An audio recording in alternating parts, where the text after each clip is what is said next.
10 overs में हम 91 तकरीबन हमारा स्कोर था, 9 विकेट्स इन हैंड थे, और उसके बाद हुसैन तलत को भेजना, हारिस को बैटिंग ना करवाना, ये कौन डिसीजन ले रहा था? किस नौयत के डिसीजन हैं ये? बहुत बहुत शुक्रिया मुदम्मिल। आपका कोच जो है उसको आप 2 साल के लिए लेकर आए हैं, माइक हैसन को, जो कहता है कि मॉडर्न डे क्रिकेट में खिला रहा हूं, जो कहता है मोहम्मद नवाज दुनिया का बेहतरीन लेफ्ट आर्म स्पिनर है, लेकिन कल के मैच में उसको 1 ओवर भी नहीं दिया गया। जो टीम का कॉम्बिनेशन बनाया, अब आप देखें हुसैन तलत को क्यों खिलाया गया। हुसैन तलत जुलाई 2025 में जब पाकिस्तानी टीम बांग्लादेश के दौरे पर गई थी, वहां T20 आखिरी खेला था। अगरचे वेस्टइंडीज में वो वनडे खेला, लेकिन T20 उसके बाद कल उसे भारत के खिलाफ उतारा गया मैदान में। तो भारत जैसी टीम के खिलाफ जबकि उसको ट्राई नेशन में भी मौका नहीं मिला, उसको लीग मैचेस में भी मौका नहीं मिला, तो किस अक्लमंद ने उन्हें कहा था कि एक खिलाड़ी को इतने क्रंच मैच में खिलाओ? चले खिला लिया, उसको किस नंबर पर भेजा? और ये हुसैन तलत की जो जिस तरीके से वो हंस के खेल रहा था, उसकी वजह से प्रेशर पड़ा साहबजादा फरहान पर। पाकिस्तान का जो नेट रन रेट जिस तरह आपने जिक्र किया, वो आहिस्ता आहिस्ता नीचे आना शुरू हो गया। तो ये कौन इनसे पूछेगा? मोहम्मद हारिस को कप्तान प्रेस कॉन्फ्रेंस में बैठ के कहता है कि जनाब अली उसका नंबर उसे नहीं मिल रहा, वरना ऊपर के नंबर का बेहतरीन बैट्समैन है। इस कप्तान की वजह से आपका सारा बैटिंग लाइनअप डिस्टर्ब हुआ है। अब आप देखें, कल इन्होंने अच्छा फैसला किया कि फखर जमान से इनिंग्स ओपन कराई, जो सर्किल का सही इस्तेमाल करता है। फिर साइम अयूब नीचे आ गए, कप्तान की जगह टीम में नहीं बन पा रही। ये कौन सा कप्तान है जो लास्ट ईयर नवंबर में उसने ऑस्ट्रेलिया में अपना T20 डेब्यू किया और एक T20 खेलने के बाद जिम्बाब्वे में कप्तान बन गया। अच्छा, आप कह रहे हैं कप्तान की जगह भी नहीं बन रही? कप्तानी तो दूर की बात है।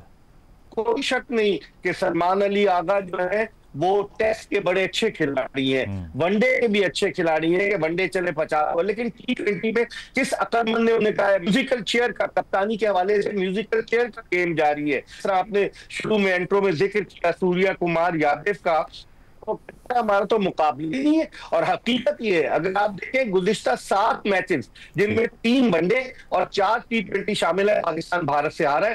पाकिस्तान जो वनडे T20 हारा, अमेरिका में पाकिस्तान भारत से हारा है T20, और बहुत सारी चीजें हैं। सीन में जाना चाहे तो बहुत सारा, यानी कि इस पर एक बात बहस हो सकती है। ठीक है। इस पे हारून साहब आपकी टेक क्या है? ये चूंकि आप चीफ सेलेक्टर भी रह चुके हैं, ये कल हसन नवाज को ड्रॉप करना इस पॉइंट पे, जब एक पिंच हिटर आपको चाहिए था, विकेट पे इतना कोई ख़ास स्विंग भी नहीं हो रहा था, कोई डीमंस नहीं थे विकेट पे, उसके बावजूद ये जो बात मिर्ज़ा साहब भी कर रहे हैं कि हुसैन तलत को ले आना, और आउट ऑफ नोवेयर, यानी कि कोई एक रैशनल डिसीजन मेकिंग होती है कि कोई रीसेंट परफॉर्मेंसेस की बेस पे किसी की एलिवेशन हो जाए। तो ये टीम में फिर क्या कोई टैलेंट का इशू है? बाबर और रिजवान पे तनकीद ही यही थी कि ये स्ट्राइक रेट इनका ठीक नहीं है, ये जो है वो चार्ज नहीं करते बॉलिंग के अगेंस्ट, लेकिन कल हम 7 ओवर्स में अगर 40 रन करेंगे तो उनको रिप्लेस करवाने का क्या फ़ायदा हुआ हमें? देखिए, मैं बहुत हद तक मिर्जा इकबाल बेग की बातों से मैं एग्री करूंगा, क्योंकि देखें मिर्जा की भी बहुत मतलब इन डेप्थ उसकी नजर रहती है कि जो चीजें भी हो रही हैं। लेकिन मैं आपको देखें टेक्टिकली 2-4 चीजें बताऊंगा।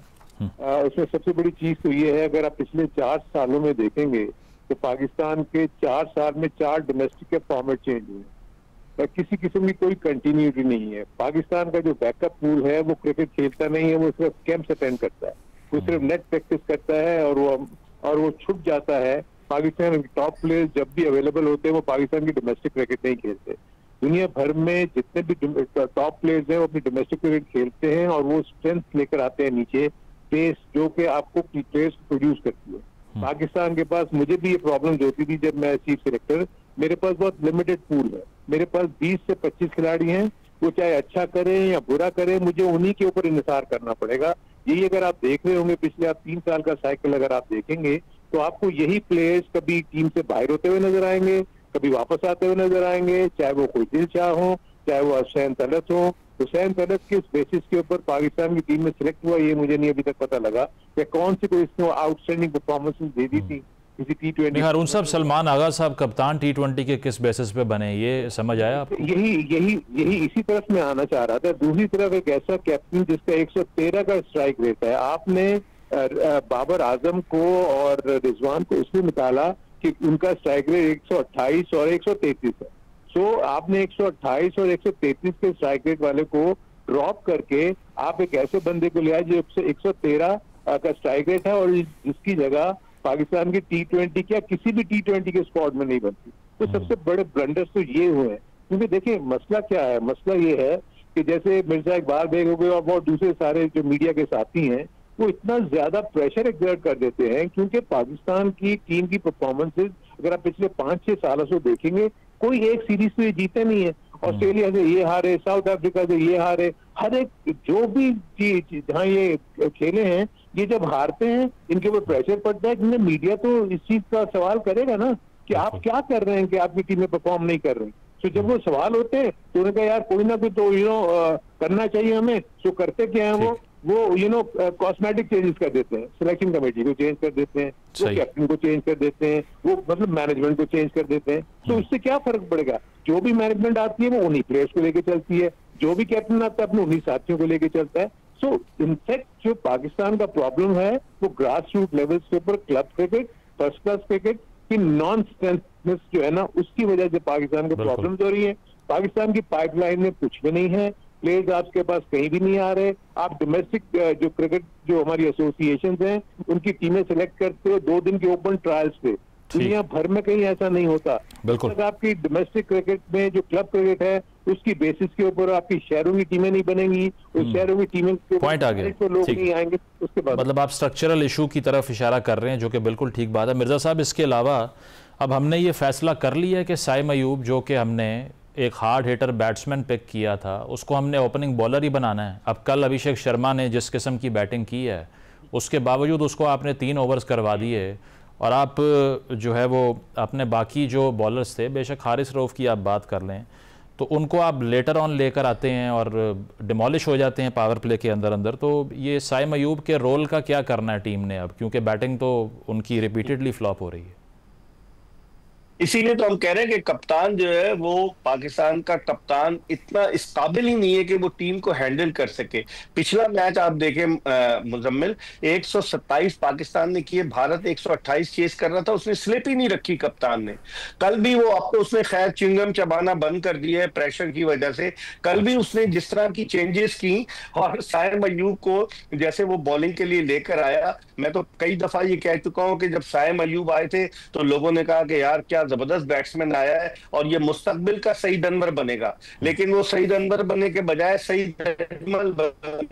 वो ऑफ स्पिन बॉलिंग और वाली कैरम बॉल और ये सारी गेंदें वो कराने लग गए, और कौवा चला हंस की चाल अपनी भूल गया। जो उनका असल काम है वो तो बैटिंग है, ठीक है, ऑलराउंडर बन गए। ये किसने बनाया? इन लोगों ने बनाया, चले। लेकिन उसको आप देखें, कल 1 डाउन पे आया, वो ओपन करता था, शुरू में उसको 21-22 T20 के मौके मिले लेकिन वो नाकाम रहा। तो ये जिम्मेदारी तो टीम मैनेजमेंट पर आयद होती है ना मुजम्मिल के, वो किस तरीके से किस खिलाड़ी को कहां यूटिलाइज करते हैं। अब हसन नवाज को इन्होंने ड्रॉप कर दिया। ये लोग खुद कह रहे थे कि हसन नवाज जो है पाकिस्तान का फ्यूचर में एक अच्छा बैट्समैन साबित होगा, आप उसको उसका मोरल डाउन कर रहे हैं। आप दीगर लोगों को सुफियान मुकीम के साथ भी यही हो रहा है। हाँ, सुफियान मुकीम को, चूंकि उनके पास स्पिनर्स, हमारे पास अब चूंकि नवाज के बारे में मैंने बताया ना कि माइक हैसन कहते हैं दुनिया का बेहतरीन लेफ्ट आर्म स्पिनर है, तो उसकी मौजूदगी में कहाँ सुफियान मुकीम की जगह बनेगी। ये टीम जो है पसंद नापसंद का शिकार हो चुकी है और इसमें लॉबीज काम कर रही है। बाबर रिजवान को बाहर करके टीम का बेड़ा गर्क कर दिया। मिर्जा साहब, शॉर्टली, ये फखर का जो कॉट बिहाइंड हुआ, आउट था नॉट आउट था अकॉर्डिंग टू यू? ये नॉट आउट था। जो श्रीलंकन अंपायर है रिचेरा, वो रिचेरा जो है वो लगता यही है कि आईसीसी का, चूंकि पाकिस्तान क्रिकेट बोर्ड से तनाजा चल रहा है, पीसीबी वर्सेस आईसीसी, और आईसीसी मैच रेफरी अंपायर सबका तकर्रुर करता है। 26 कैमरे लगे हुए थे और सिर्फ उसने 2 एंगल से देखा मुजम्मिल, और उसके बाद उसने बकिया कैमरों को देखने की जहमत ही गवारा नहीं की और उसने आउट दे दिया। आप देखें, आज नासिर हुसैन ने भी कहा है, कई साबिक टेस्ट क्रिकेटर्स कह रहे हैं कि फखर जमान नॉट आउट था। तो इन्फ्लुएंस किसका है? इंडियन क्रिकेट काउंसिल, जो इंटरनेशनल क्रिकेट काउंसिल बन चुकी है, तो उसी का इन्फ्लुएंस था। बिल्कुल। हारून साहब, मेरे पास लास्ट मिनट है। आपने जो स्ट्रक्चरल इशू की बात की वो बिल्कुल ठीक है, लेकिन अगर इमीडिएट फिक्सचर हमें चाहिए, फिक्सिंग चाहिए कि उसको ठीक किस तरह करना है। अब ये जो करंट पूल ऑफ प्लेयर्स है जो अवेलेबल है पीसीबी को, इसमें आप 2-4 चेंजेस अगर रेकमेंड करना चाहें एज अ सोल्यूशन, तो क्या कहेंगे आप? नहीं, देखिए, चेंजेस से भी कोई फर्क नहीं पड़ेगा, क्योंकि सिलसिला यही है। फिर एक बार डिफीट के बाद फिर इनको प्रेशर पड़ेगा।